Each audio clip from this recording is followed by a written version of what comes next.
Bienvenidos a su canal, El Método del Abandono en María Santísima. Vamos a iniciar como siempre iniciamos, amparados y tomados de la mano de Nuestra Señora a través de esta salutación angélica que nos permite estrechar lazos filiales con quien se hizo carne, el hacedor de todas las cosas, Dios mismo. En el nombre del Padre, del Hijo y del Espíritu Santo. Amén. Ave María, gratia plena, Dominus tecum, benedicta tu in mulieribus et benedictus fructus ventris tui, Iesus. Sancta María, Mater Dei, ora pro nobis peccatoribus, nunc et in hora mortis nostrae. Amén. Santa María, Madre de Dios, ruega por nosotros. Santa María, Mater Dei, ora pro nobis. San José, terror de los demonios, ruega por nosotros. En el nombre del Padre, del Hijo y del Espíritu Santo. Amén. El día de hoy celebramos la festividad de Nuestra Señora del Perpetuo Socorro, que dentro de la riqueza de la misma Santa Iglesia Católica se postula como uno de los retratos más vivos, fehacientes, en cuanto a la determinación de la evangelización, iniciando gracias a la primitiva iglesia naciente, es decir, a los del camino, como también se atribuye, ya veremos más adelante, a San Lucas, y que pasa a lo largo de la historia a través de ciertos filtros esta información, que va a dar como resultado una cierta historia que dentro de las historias más paralelas es como la que resalta y recalca más el papel de Nuestra Señora como perpetuo socorro, es decir, el auxilio perpetuo en cada momento y en cada ocasión. No sin antes resaltar que María siempre está expectante, atenta a la necesidad de sus hijos, y que solamente basta con hablar, basta con pronunciar su nombre, basta con orar el Ave María, basta con entonarla y invocarla con cualquier tipo de oración mariana que nos han enseñado nuestros padres y que con antelación viene de tradición en tradición, pues ella se hace presente a nuestro lado, camina de nuestra parte, sobre todo para fortalecer nuestra fe y hallarnos y ubicarnos en el camino que conduce hacia Cristo el Señor. Tenemos que empezar por la mirada objetiva, sin entrar tanto en la acción subjetiva de lo que habla la Mariología, sobre todo porque hay que poner el ojo y poner la mirada en lo que acontece y acaece precisamente en lo que se llama la unidad étnica, que deriva precisamente de todo lo que tiene que ver con la cultura tanto de la acción judeocristiana como la acción jerosolimitana, que precisamente busca una unidad cultural y la encuentra en María, que en diferentes momentos, en diferentes etapas de la historia se ha revelado de acuerdo al sitio donde se encuentra, es lo que se conoce como la famosa advocación, que la Mariología pues lo ha trabajado perfectamente y lo ha dejado claro, muy claro, esclarecido, que es la misma Madre del Señor. Bueno, ya con este presupuesto y con lo que nos va a enseñar la Mariología, iniciamos entonces colocando en claro lo que esta misma ciencia teológica dedicada a la Madre del Señor nos va enseñando, que son ciertas categorías,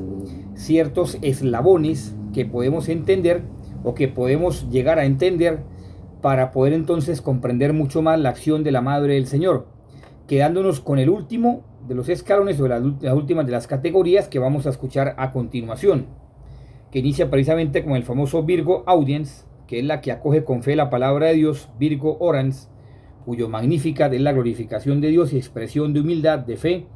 de esperanza y de caridad.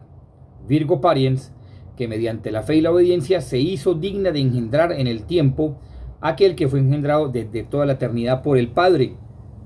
gracias a un inmanente reflujo de suyo y de su amor mismo, es decir, el amor mismo del Padre.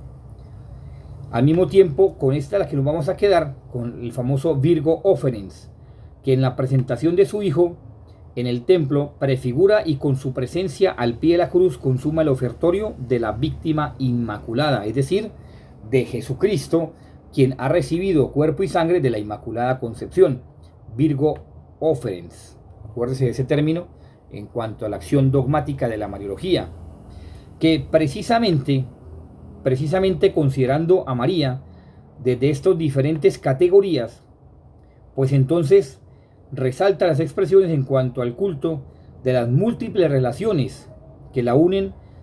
como se llama en su arquetipo, en cuanto a veneración profunda, en cuanto a reflexión sobre la singular dignidad de la Virgen, al mismo tiempo convertida por obra del Espíritu Santo en Madre del Verbo encarnado, que también hace parte de la maternidad espiritual de todos los hombres, a quien Dios le ha confiado. Ya participando de esta acción, y precisamente a través del Espíritu Santo, pudiendo entender lo que hace Cristo a través de María Santísima, porque en realidad el que hace todas las cosas es Cristo a través de María Santísima, y quiero dejar claro, así como la vocación del Perpetuo Socorro, Cristo actúa a través de María Santísima. Tenga esto presente. Si usted me está escuchando a través de este canal, el método del abandono de María Santísima, Cristo actúa siempre a través de María Santísima. No es el programa del día de hoy para entrar en este detalle, pero solamente le dejo ese tip. Cristo actúa solo y únicamente a través de María Santísima. Así usted sea de una corriente muy abierta, poco ortodoxa, liberal, o una corriente ultra ortodoxa, simplemente le dejo ese tip para que otro día, cuando sea el momento oportuno, lo iremos desarrollando en cuanto a ese presupuesto que se mantiene en la teología dogmática, gracias también al primer mariólogo San Irineo de León, seguidamente pues obviamente San Anselmo y todos ellos. Bueno, ahora, ya con este presupuesto y lo que asumimos bajo el culto mariano y bajo las categorizaciones de la Madre del Señor en cuanto a su acción en su iglesia y en el mundo entero, Virgo Offerens, nos quedamos con ella, Virgo Offerens, en cuanto a su participación directa en la cruz de Cristo, pues tenemos que enfocarnos ahora cada vez más precisamente en este ofrecimiento que hace de ella al Padre, sabiendo que Nuestra Señora del Perpetuo Socorro, la fiesta del día de hoy, acaece debido a que un señor que venía de Creta, de la isla de Creta, iba hacia Italia en una embarcación. Esa embarcación tiende a sucumbir por una gran tempestad, dice la historia, que fehacientemente invoca de su interior intensamente a la Madre del Señor, y ella responde a sus ruegos, a sus súplicas, calmando la tempestad y llevando a buen puerto esta embarcación. Cosa que llega a Roma, la esposa de este señor se encariña con el cuadro de la imagen del Perpetuo Socorro y no la quiere entregar. La Virgen se manifiesta, le dice que tiene que entregarla, que tiene que donarla a unos padres para que sea de culto, de veneración, y de ahí entonces se desprende la devoción que aún se mantenía escondida, sino que fue después, gracias a los padres redentoristas, que tomó mucho más auge. ¿Por qué tomó auge? Porque dentro de la misma historicidad del cuadro se presume y se tiene ya por esclarecido que esta devoción mariana viene desde el mismo Lucas, así como usted lo escucha, desde el mismo Lucas, que de diferentes lugares, es decir, lo que llama la pluralidad, aparecen precisamente en cuanto a la acción doctrinal, pues diferentes culturas del mismo entorno judío que manifiestan unánimemente que Lucas pintó 3 cuadros de la Madre del Señor. 3 cuadros de la Madre del Señor. Ahora, ¿qué acaeció con estos 3 cuadros? Ya lo que vamos a empezar a ver, que uno de esos es el famoso Perpetuo Socorro, que dentro de esa misma historicidad que habla precisamente esta consecución de la historia de la iconografía, y que vemos claramente expresado a través de la pluma de San Lucas, pues entonces vamos haciendo entonación de lo que el mismo Lucas nos va expresando a través de esta pintura, que al mismo tiempo tiene también unas clasificaciones que son esenciales para diferenciar las capacidades y, llamemos así, de acuerdo a un tono un poco clásico, las potencias de María Santísima en cuanto a su obra redentora, en cuanto a su acción corredentora, que al principio del cristianismo lo llamaban la redentora.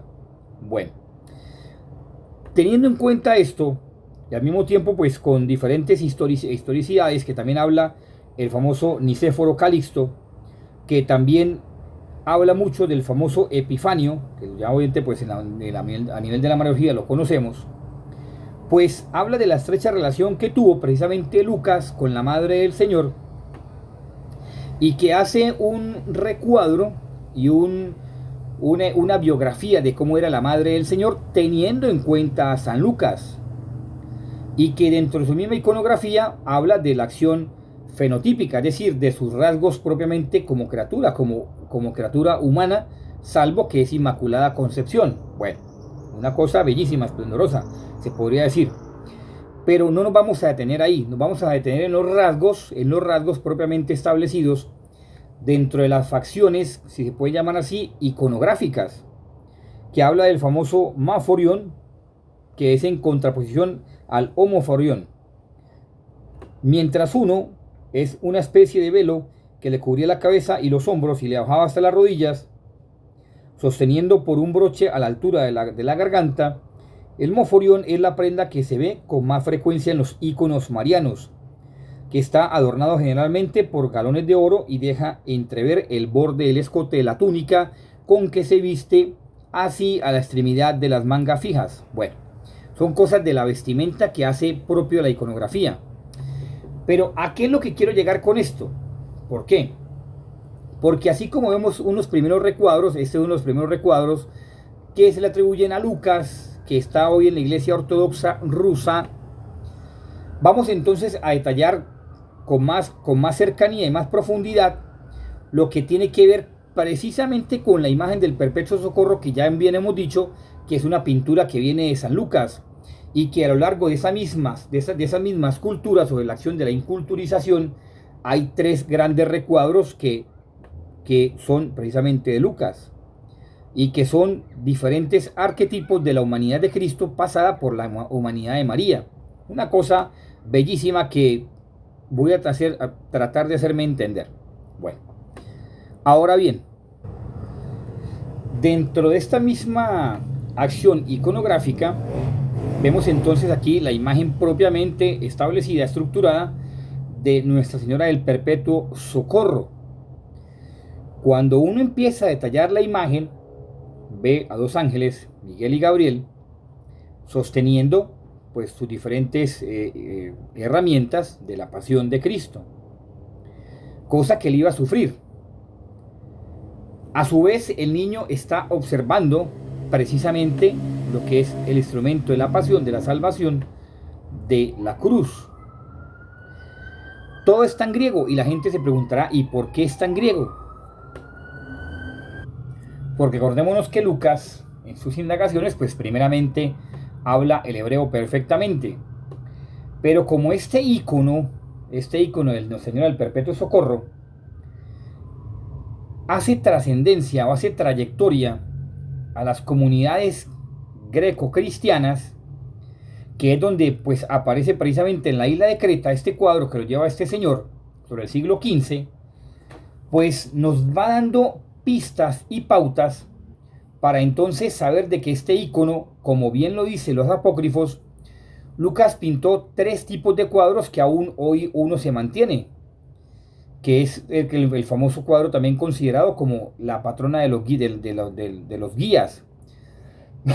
que es la que habla precisamente de que ella nos guía hacia el camino que es Jesucristo, y que aún pues se mantiene en ese convento de estas personas que hablan de famoso el convento de los guías, que hace parte pues precisamente de esta región etíope, y que Lucas pintó este cuadro, pero no estoy hablando del cuadro del Perpetuo Socorro, estoy hablando de otra iconografía parecida al Perpetuo Socorro. Solo que Lucas se mantiene dentro de la tradición que pintó precisamente el cuadro de Nuestra Señora del Perpetuo Socorro para enviarlo a estas famosas islas griegas, de la cual siglos más adelante este comerciante la va a llevar a Italia en este cuadro. Que de ciertos historiadores, ciertos historiadores aseguran que este era un lienzo muy famoso de parte hecho por Lucas en presencia de la Madre del Señor, y que a su vez tiene todo un contexto catequético, que acordémonos que antiguamente las catedrales tenían las vitrales pintados para que la gente que no podía o no sabía leer tuviera entonces por lo menos la información detallada a través de las pinturas de lo que era la catequesis del Evangelio, ya que pues se diferenciaba muy claramente la gente que podía leer y la gente que no podía leer, o sea, el analfabetismo. Bueno, de ahí que a través de este suceso y de ahí que a través de esta acción determinante de Lucas por exaltar el papel de María Santísima, pues va siendo posible esta imagen del Perpetuo Socorro con una acción sistemática que aún hoy en día la Mariología estudia a profundidad. Porque si bien es cierto que el cuadro se encuentra en la iglesia en Roma, entre San Juan de Letrán y la iglesia Santa María la Mayor, iglesia San Mateo, se encuentra en el altar mayor, lo cual no quiere decir que su estudio haya sido ya finalizado. Porque hay cosas así como el manto de la Virgen de Guadalupe, que aún destella sabiduría, por ser la Madre de Dios. Esta imagen también destella mucha sabiduría, que aún hay cosas, como dirían hoy, de la acción, dentro de la acción tecnológica, encriptadas, y que no se pueden detallar tan fácilmente si no es a la luz del Espíritu Santo. Que Lucas lo deja muy muy claro dentro de la pintura, pero que hoy en día nos cuesta sacar a relucir esta enseñanza de Lucas. Volviendo entonces a la enseñanza de este mismo evangelista y discípulo de Pablo, gran hombre dedicado a la enseñanza de nuestro Señor Jesucristo, muy culto, muy erudito, pues entonces nos va enseñando también que además de que la Madre del Señor va agarrando la mano de Cristo, también nos va enseñando que con esa acción tan simple, tan sencilla, pero tan profunda, está uniendo a la Virgen María a la pasión de Cristo. Es decir, le está diciendo a ella que lo sostenga en medio de su dolor, porque con ese dolor va a rescatar a los seres humanos que pecando habían perdido la gracia en la que fueron creados, o sea, la amistad con Dios y la filiación divina adoptiva con derecho a la vida eterna. De forma que en esta concepción teológica el elemento formal de la redención está constituido por el pago del precio del rescate. Esto es la pasión y la muerte de nuestro Señor Jesucristo. Que María, como toda buena mamá, la mejor mamá de todas, pues siente ese dolor de su hijo, lo siente en su interior, que a pesar de que sabe muy bien, y ahí en ese sencillo gesto, el ángel que le comunica a María su misión, porque no solamente decirle bienaventurada o salve María llena de gracia, que obviamente pues son otras palabras en hebreo, no solamente saludarla de parte de Dios, sino es comunicarle lo que Dios quiere. Porque mientras hoy en día las corrientes teológicas van lastimosamente heréticas, y una mariología totalmente herética, que no puede llamar mariología, sino distorsión de la mariología y disturbación de la mariología, van enseñando cosas que nunca la teología dentro de la misma ciencia mariológica ha enseñado. Por el contrario, van diciendo es que distorsionan tanto el mensaje de María que la hacen ver como una mujer común y corriente, que son herejías que ya he nombrado en otros programas, que no voy a detenerme en este caso. La sana teología, la sana mariología, va encumbrando a la Virgen María en la determinación por decir sí al plan de Dios, aún sabiendo y aún conociendo que su interior va a ser destrozado, como dijo Simeón, con una espada atravesará tu corazón. Y eso es lo que va a ser entonces la gran diferencia para entonces el sostener al Salvador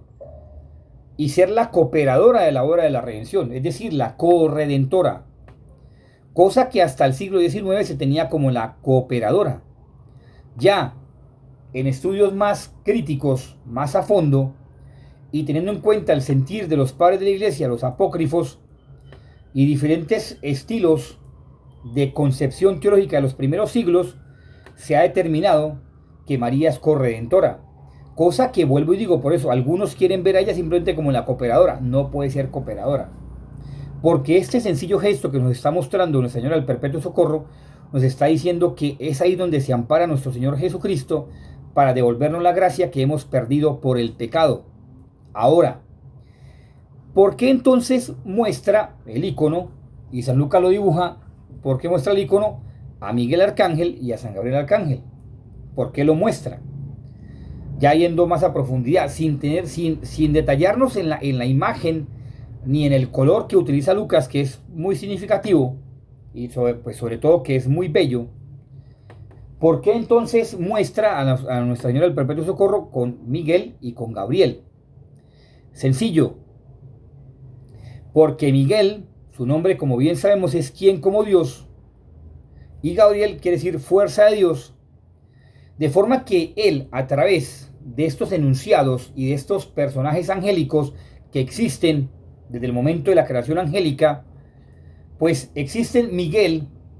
dando a entender a través de lo que está expresando San Lucas, de lo que aprendió de María Santísima, que nadie como Dios,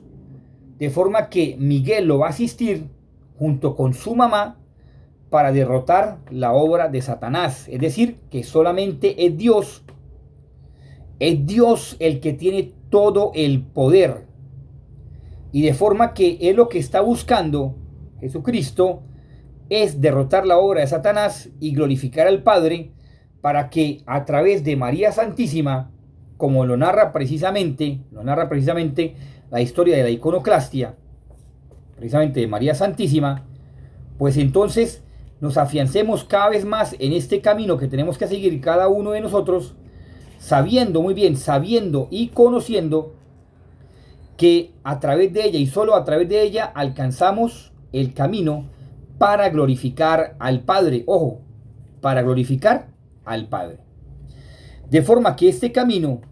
dentro de la misma acción de la teología, de la Mariología, se conoce como la famosa odigitría, como se quiera llamarlo, odigitría, que es la que significa, es la que es el camino, como bien lo hemos dicho, o la conductora, que también se atribuye a San Lucas y que dentro de su historicidad aparece el famoso Teodoro, el famoso lector, historiador, haciendo referencia que precisamente este cuadro fue enviado desde Jerusalén, como bien se lo he mencionado, a la emperatriz Pulqueria por su cuñada Eudoxia. Bueno, obviamente es un icono que hace parte también de la historicidad de Lucas y que su auge tuvo en la acción en la ciudad de Constantinopla, protegida precisamente para proteger precisamente la ciudad de Constantinopla, que sencillamente nos va enseñando que ella es el camino y que gracias a San Miguel Arcángel, Jesucristo, con la ayuda de su Madre Santísima, de la Virgen María, acompañado y protegido por este gran arcángel, San Miguel, pues le devuelve la gloria que se ha perdido a la humanidad, de forma que lo único que importa es hacer la voluntad de Dios y vencer a Satanás, que por más que el demonio quiera, no va a poder acabar con la obra de Dios, porque es mismo Dios encarnado, que a través de María Santísima toma su fuerza. Y por eso San Miguel le muestra esos ciertos elementos de la pasión, haciéndole saber de que ese dolor va a ser, bien es cierto, momentáneo, de forma cruenta, que también de forma incruenta, ahí entra el ángel Gabriel, de forma incruenta, va a permanecer hasta el fin de los tiempos como signo del amor de Dios. De forma que cuando entra Gabriel, entra precisamente haciendo ¿qué? Haciendo que el sacrificio redentor de Cristo de forma incruenta, es decir, en la Eucaristía, la Virgen María está íntimamente unida a ese sacrificio redentor por tanto es la corredentora, que no desmaya de dolor, sino que antes bien, como bien lo hemos dicho, Virgo Offerens, está íntimamente unida al Redentor, que se ofrece a Cristo en cada Eucaristía, sabiendo que su Hijo va a morir en cada Eucaristía y va a resucitar, para que entonces nosotros tengamos vida nueva. Y de ahí entonces está Gabriel, sabiendo que Geburael, Gabriel quiere decir fuerza de Dios, potencia de Dios, que entonces es la que va a sostener la Virgen María a través de San Gabriel, con su ayuda, amparándose en la Madre del Señor. Acuérdate que ella es reina de los ángeles, va a ser la que va a sostener la iglesia. Va a sostener la iglesia y colocando la cruz en el centro. Por tanto, María no quiere nada para sí, lo quiere todo para su Hijo, porque Él es el Dios verdadero, de la cual ella ha recibido la gracia de ser inmaculada, de la cual ella ha recibido la gracia de ser corredentora. Por eso, al estar la cruz en el centro del mundo, ella sostiene la iglesia, y la sostiene de tal manera que es Cristo quien se ha ofrecido al Padre, pero vinculándola a ella directamente, de forma que la potencia que se desprende de la cruz es la potencia que Dios ha querido darle a María Santísima. Y por eso la llaman la omnipotencia suplicante, porque suplica al Padre en cada Eucaristía por la humanidad. De esto que se entienda precisamente, dentro de otros, esa parte, ese mismo ícono, se llama la famosa Elousa, que Elousa quiere decir tierna, misericordiosa, y es el tipo que se pone de relieve el afecto en que una madre, que une la madre al Hijo y la exalta a la humanidad de Cristo, lo que hemos dicho, que precisamente va al mismo tiempo en la Odigitria, donde el acento recae en la divinidad, cosa que ya hemos hablado. Que dentro de esta misma acción, y como se mantiene también, parece obviamente la obra de San Lucas, que es la más antigua llegada a nosotros, es decir, esta misma obra, el Perpetuo Socorro, la más antigua llegada a nosotros, que proviene precisamente de Alejandría, de Egipto, lo que al principio le dije, que eran iconos que también eran sobre Etiopía, Egipto, toda esa región, que Lucas pintó 3 cuadros. Bueno, como también está Elousa, ese tipo de iconografía, obviamente dentro de los mismos cuadros, es de Lucas, como tal. Pero todas tienen el mismo concepto, el mismo contexto que desglosa de Nuestra Señora del Perpetuo Socorro. Ojo, que no los equivoquen. Nuestra Señora del Perpetuo Socorro, como dice la tradición, ha sido desarrollada por Lucas. De ahí que pues venga de Creta, venga este señor, que se desconoce pues obviamente por la gran persecución, iconoclastia, que vino después, sabiendo que esa misma persecución es, como decía usted, una persecución de los protestantes, aduciendo que usted no puede tener imágenes. Es lo mismo, es lo mismo. Haga de cuenta, como dice el dicho aquí en mi país, es el mismo perro pero peluqueado. Es lo mismo. Supuestamente que imágenes no, y era así, pues supuestamente esa época fue álgida, atacando la iglesia, supuestamente con los íconos, para simplemente ellos promover herejías cristocéntricas, es decir, cristológicas. Bueno, en fin, o sea, acabar con la fe del creyente, pero no han podido. Acuérdense que Cristo dijo que su iglesia iba a prevalecer ante la fuerza del infierno. Bueno, ahora, sí es importante seguir determinando la imagen, sobre todo los colores, lo que se habla ahí perfectamente de la imagen del niño Jesús, las letras en griego, como bien sabemos,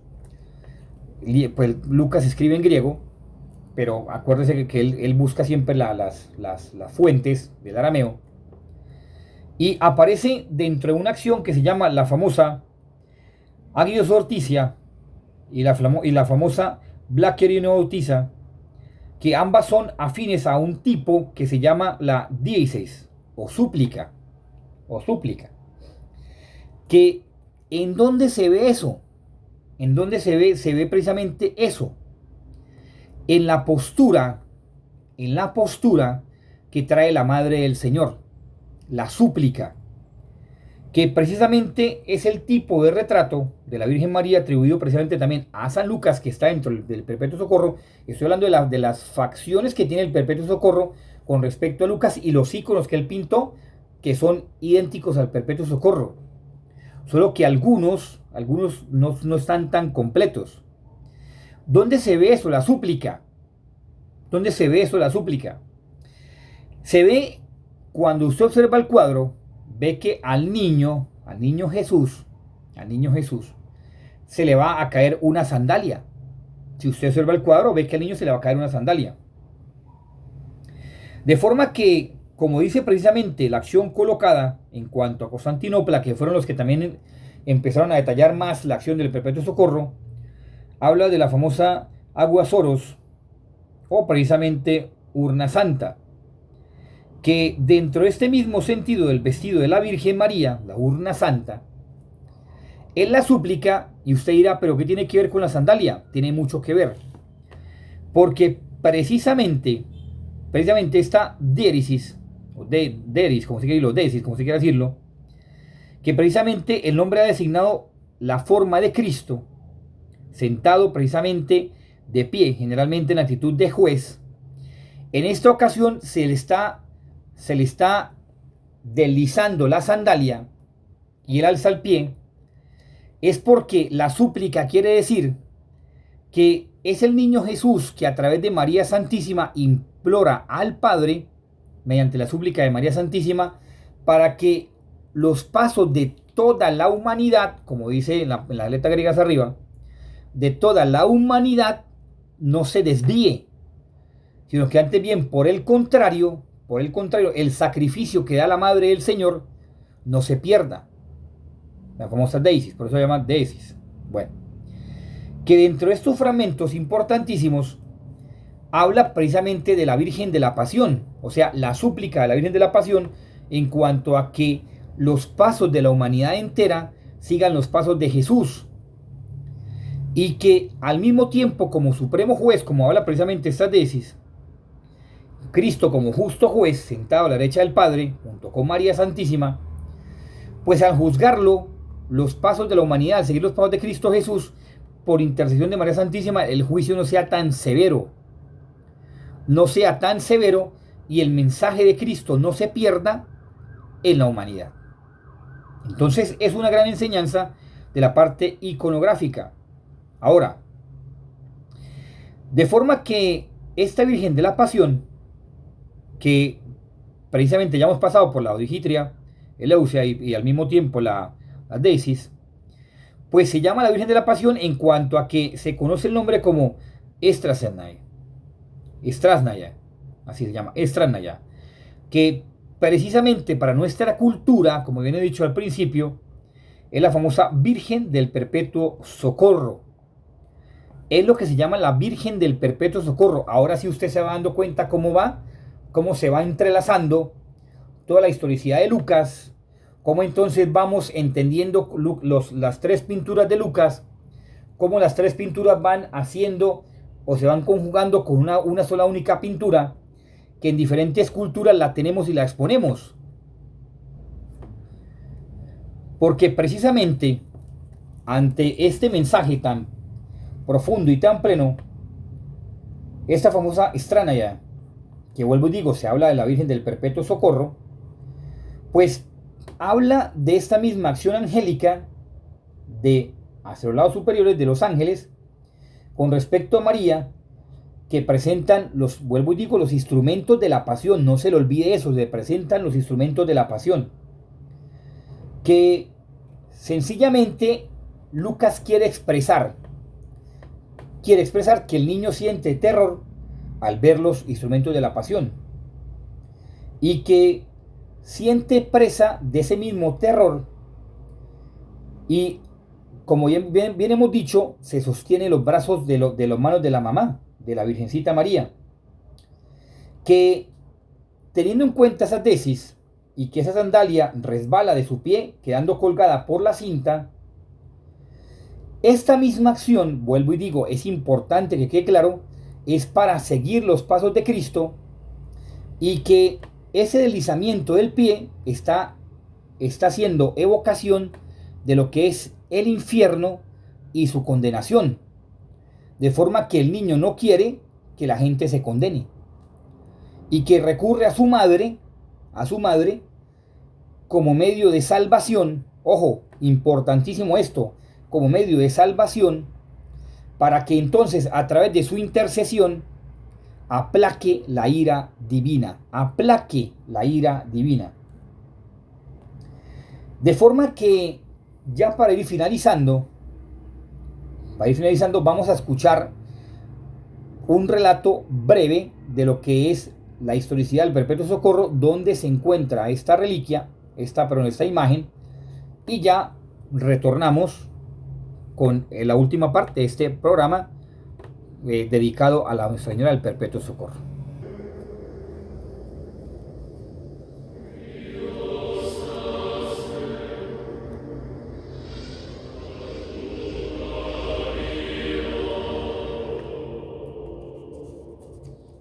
Cada 27 de junio se celebra la fiesta de Nuestra Señora del Perpetuo Socorro, advocación mariana extendida por todo el mundo, cuyos orígenes nos remiten a los inicios del primer milenio. Se trata de una devoción particular a la Virgen María, la Madre de Dios, que se hace presente siempre que uno de sus hijos sufre un dolor profundo, una emergencia, una catástrofe, una tentación, un peligro inminente o una enfermedad grave. La Virgen del Perpetuo Socorro posee innumerables patronazgos repartidos en diversos países, pero es considerada de manera especial patrona de los integrantes de la Congregación del Santísimo Redentor, cuyos miembros son conocidos como redentoristas. Ellos velan por la difusión de esta hermosa advocación y por el bien espiritual de sus devotos. Nuestra Señora del Perpetuo Socorro es un ícono de la Virgen María, cuyo original se conserva hasta el día de hoy en el altar mayor de la iglesia de San Alfonso del Estanquillo, en la ciudad de Roma, en Italia. Dicha imagen recuerda los cuidados maternales que tuvo la Virgen María hacia su Hijo Jesús, prolongados desde que fue concebido por el Espíritu Santo, hasta su muerte en la cruz. En virtud del ejercicio de tan preciosa maternidad, hoy la Madre de Dios ejerce los mismos cuidados espirituales sobre nosotros, sus hijos. Hoy, la devoción a Nuestra Señora del Perpetuo Socorro está extendida en todo el mundo cristiano, iglesias, santuarios, escuelas católicas y otras edificaciones están dedicadas en su honor. Nuestra Señora del Perpetuo Socorro, ruega por nosotros. Ya para concluir, solamente nos resta hablar de una acción muy significativa de Nuestra Señora del Perpetuo Socorro, aquí en esta imagen de Nuestra Señora de Częstochowa en Polonia, que también la Virgen Negrita, la Virgen Morena, que también se atribuye a Lucas, y vuelvo y digo, es tomada de San Lucas y que ha pasado por el filtro de diferentes investigaciones a lo largo de la historia, y que, resumiendo la historicidad, data sencillamente del siglo I, según estudios diversos que se han realizado. Ahora, que hay gente inescrupulosa que quiere pasar por alto estos signos que la Madre del Señor nos ha dado. Bueno, ya por último, como bien lo he dicho, hablamos de la famosa Kyriotisa, o reina, en la acción griega. ¿Por qué? Porque, como vemos, Nuestra Señora del Perpetuo Socorro es la famosa reina de los cielos y tierra. Y aquí tengo que hacer alusión a las palabras de Santa Teresita del Niño Jesús, Santa Teresita del Niño Jesús. El reinado de María es totalmente maternal. Palabras más, palabras menos. ¿A qué nos invita ella? A que no desperdiciemos ni un solo momento en meditar la pasión del Señor y meditar los dolores de su corazón inmaculado expuestos en el corazón de su Hijo por la salvación de la humanidad, de forma que es la corredentora. Así ya vamos finalizando, que dentro de la misma acción del Perpetuo Socorro como imagen e ícono de la corredención de María, pues solamente nos queda para que usted hoy revise en su internet, si quiere, buscar el Acatistos, que es propio de esta fecha. El himno Acatistos que la Iglesia Ortodoxa lo celebra con respecto precisamente a la famosa Kyriotisa, que también se habla de la famosa Basilisa, es decir, es dentro de la misma significación teológica,